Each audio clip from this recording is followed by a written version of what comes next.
আজি টোটেল 4টা বিভিন্ন যি আমাৰ আন্তঃগাঁথনি নিৰ্মাণ কৰা হৈছে এইটো মুকলি কৰিব আৰু কিছুমান আধাৰশিলাও স্থাপন কৰা হৈছে। এইখিনি অকল পানেৰী অঞ্চলতে এইখিনি ৰখা হৈছে আৰু পানেৰী কলেজত যোৱাবাৰ 1 কোটি টকা দিছিলোঁ, য'ত তেখেতসকলে ক্লাছৰুম নিৰ্মাণ কৰিলে আৰু এতিয়া আকৌ 1 কোটি টকাৰ আধাৰশিলা হৈছে, তেখেতসকলে এডমিনিষ্ট্ৰেটিভ ব্লক হিচাপে নিৰ্মাণ কৰিব। পানেৰী কলেজৰ প্ৰভিন্সিয়েলাইজেশ্যনৰ কাৰণে আমি চেষ্টা কৰি আছোঁ আৰু মই আশা ৰাখিছোঁ যে অতি কম সময়ৰ ভিতৰতে পানেৰী কলেজখন প্ৰভিন্সিয়েলাইজ হ'ব। ইয়াৰ বাহিৰে পানেৰী অঞ্চলৰ ৰাইজৰ উন্নয়নৰ যিটো কথা, সেইটো বহুত দীঘলীয়া সময়ৰ পৰা বড়ো সংগ্ৰামৰ পৰা আদি কৰি চবতো পানেৰী অঞ্চলৰ ৰাইজৰ যোগদান আছে। তো সেইকাৰণে পানেৰীত দুৰ্গা মন্দিৰ নিৰ্মাণ কৰা, পানেৰীত ঈদগাহৰ কাৰণে তেখেতসকলে কিছুমান অনুদান বিচাৰিছে আৰু আমাৰ বাথৌৰ কাৰণে বিচাৰিছে। সেই সকলো বিষয়টো লৈ মই অলপ আগতে আলোচনা কৰিলোঁ আৰু অনাগত দিনত এটাকৈ সেইটো নিৰ্মাণ কৰিম। এই ষ্টেডিয়ামখন আজি য'ত আমি পেভিলিয়ন মুকলি কৰিলোঁ, ইয়াত ষ্টেডিয়ামখন সৰু কাৰণে মই তেখেতসকলৰ আলোচনা কৰিছোঁ এটা অল্টাৰনেটিভ প্লেচ বিচাৰি আমাৰ যিটো বীৰ চিলাগাং বসুমতাৰী যি আমি ষ্টেডিয়াম নিৰ্মাণ কৰি আছোঁ 12টা সমষ্টিত হৈ গ'ল, 5 কোটি টকাৰ মিনি ষ্টেডিয়াম অল্টাৰনেটিভ ঠাই এটা বিচাৰি পানেৰীত সেইটো নিৰ্মাণ কৰা হ'ব। আৰু এইখন যিটো ফিল্ড, ইয়াত গান্দাকুংগুৰ ফিল্ডত বহুত বছৰৰ পৰা মাৰ্টিয়াৰ কাপ ফুটবল তেখেতসকলে অনুষ্ঠিত কৰে আৰু প্ৰত্যেক বছৰে তাত খৰচ এটা আছে। সেইকাৰণে অইন ক্লাববিলাকক বা অইন টিমবিলাকক যেনেকৈ দিয়া হৈছে, ইয়াতো ৰেগুলাৰ এনুৱেল এটা গ্ৰাণ্ট আমি দিম যাতে স্পৰ্টছটো ভালকৈ লৈ যাব পাৰে। পানেৰীত এটা সুজিত নাৰ্জাৰী অডিটৰিয়াম নিৰ্মাণ কৰা হ'ব আৰু তেখেতসকলে শ্বহীদ যিটো বেদী ইয়াৰ নিৰ্মাণ কৰা বা বিভিন্ন কথা কৈছে, এইখিনি পৰৱৰ্তী সময়ত এটাকৈ কামটো কৰি যাম। অন্যতম প্ৰসংগ, কালি আহিছিলে মুখ্যমন্ত্ৰী আহিছিলে, তেখেতে কৈছে ৰাইজে যদি বিচাৰে বিটিআৰখন 5 বছৰত যথেষ্ট উন্নয়ন হ'ব।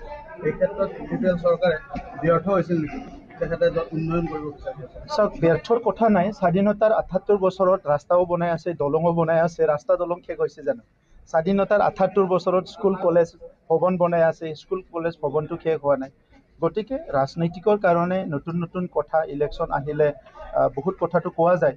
তো সেইকাৰণে আমি বিশ্লেষণ কৰিছোঁ যে স্বাধীনতাৰ পিছত অসমৰ চুকে কোণে ক'ত কি হৈছে হোৱা নাই, ভাৰতবৰ্ষৰ চুকে কোণে ক'ত কি হৈছে হোৱা নাই, বড়োলেণ্ড অঞ্চলৰ ক'ত হৈছে কি হোৱা নাই, মানুহৰ দুখ কি আছিল, বেদনা কি আছিল, দুৰ্যোগ কি আছিল, অশান্তি কি আছিল, ভয় ভাবুকিৰ কাৰণ কি আছিলে, এই গোটেই কথা বিশ্লেষণ কৰি এই 5টা বছৰত আপোনালোকে যদি আপোনালোকক 10টা প্ৰশ্ন সোধে, আপোনালোকেও এনচাৰ দিব পাৰিব কি হৈছে কি হোৱা নাই। গতিকে এই জবাবটো মই নিদিওঁ, BTC অঞ্চলৰ ৰাইজে দিব আৰু তেখেতসকলে সদায় দেখা পাই আছে। তাতে লোক ভাগ কৰিবলৈ একো নাই। আগৰ সময়ৰ BTR আৰু আজিৰ সময়ৰ BTR বহুত ডিফাৰেঞ্চ আছে। চ' এই কথাবিলাক চবেই জানে। সেইকাৰণে আমি চিনচিয়াৰলি কৰি যিটো পাৰোঁ আমি চেষ্টা কৰিছোঁ। কিন্তু সেইটো এনেকুৱা নহয় কি ৰাইজৰ কাম কৰাটো মেগীৰ নিচিনাকৈ গৰম পানীত পেলাই দিলোঁ আৰু উঠাই খালোঁ, যে সেইটোতো মানৱ সভ্যতা আৰম্ভ হোৱাৰ পৰাই কাম কাজবিলাক চলি আছে। গতিকে আমিও বিচাৰোঁ বড়োলেণ্ড অঞ্চল আগুৱাই যাওক।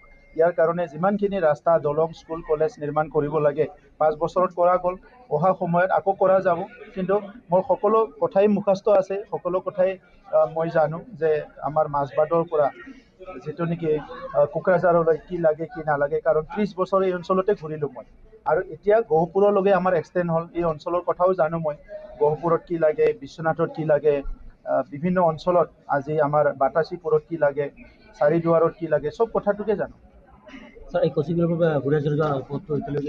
এইটো মেৰামতি কৰি দিয়া হ'ল।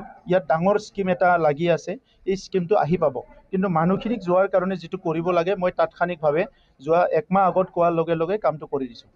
ইয়াতে 20 তাৰিখলৈকে মুখ্যমন্ত্ৰী ইয়াতে থাকিব।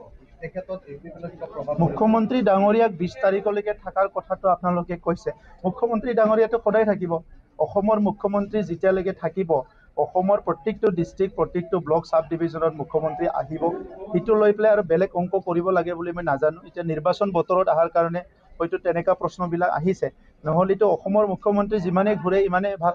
আগতে মুখ্যমন্ত্ৰীবিলাক ঘূৰা নাছিলে, সেইকাৰণে ৰাইজে অভাৱ অভিযোগ দুখৰ কথাবিলাক ক'ব পৰা নাছিলে। যিমান মুখ্যমন্ত্ৰী ডাঙৰীয়া আহিব ইমানেই ভাল। 15 তাৰিখৰ ভিতৰত এখন অভিৱৰ্তন হ'ব, তাতে UPPL আৰু BPF একত্ৰিতকৰণৰ কথা ওলাই আছে। এতিয়ালৈকে আমি জ্ঞাত নহয়। যেতিয়া জ্ঞাত হ'ম ইয়াৰ ওপৰত মই কথাটো কৈ দিম।